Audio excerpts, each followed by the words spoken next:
You've faced a diverse range of crisis situations. What would you say are the most critical elements of a successful crisis communications plan or response?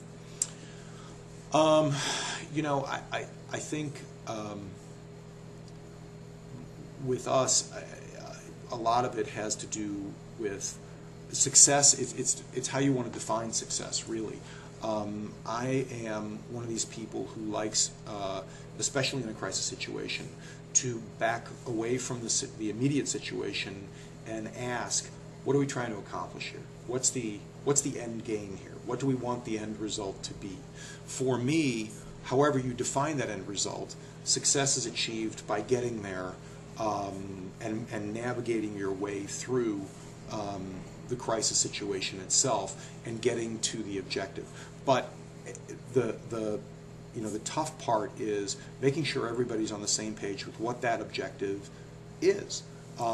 So, for instance, if you go back to the red-eye situation I mentioned, is the objective here to market the paper so that on day one we can blanket the city with red-eye, or is the objective to keep it under wraps and to make sure that it's a surprise when we launch red-eye? Those are the kinds of things that we have to deal with. When we were about to enter Chapter 11, we were discussing it for a period of time leading up to that. Ultimately, the board certainly had to decide that's what they wanted to do. But we had to prepare a bunch of communication ahead of time in case that was ultimately where we went.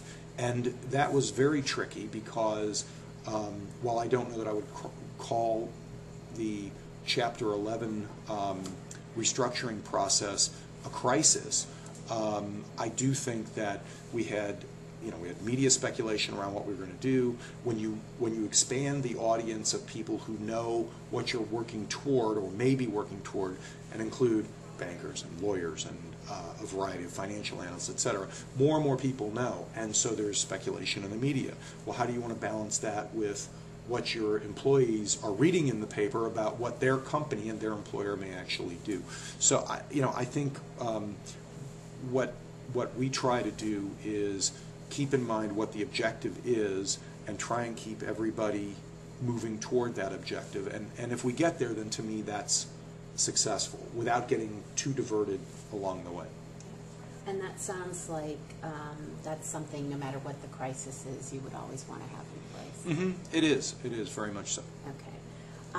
When you address a room filled with communications professionals, do you hope to inform or persuade them about something that they may not otherwise consider? And have you ever been surprised during or after a presentation like this in terms of seeing an impact that you have made?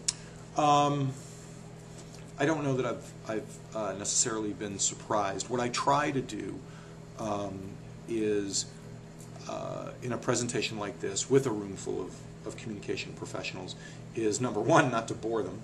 Number two, not to tell them a bunch of things that I think they probably already know anyway. And since you're dealing with an audience that's already sophisticated, already in the communications field, that can be a bit of a challenge. Today, one of the things that I want to try and do is help people understand and put into context where Tribune Company actually is. Because there's a perception, I think, out there that we're burning the furniture to keep warm. That we're constantly involved in layoffs and salary freezes, and I grant you, it is a very tough environment, and we've had to take some very, very tough decisions.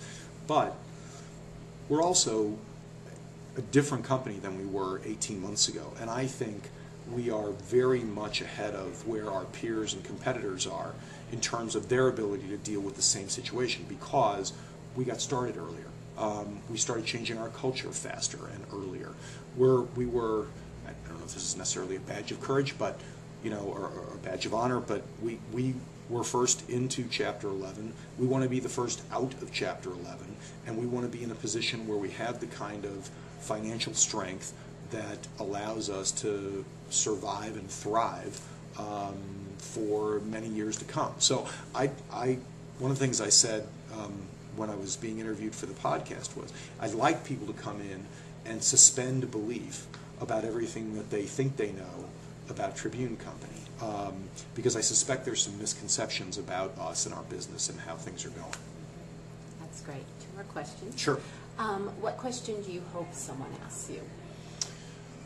Oh, gosh. I think, I hope to get asked about the state of our business, because and I'm sure somebody will, but I want the opportunity to tell more so our story and the kinds of changes that we're implementing, and the kind of decisions that we're making to grow a business in a very challenging environment.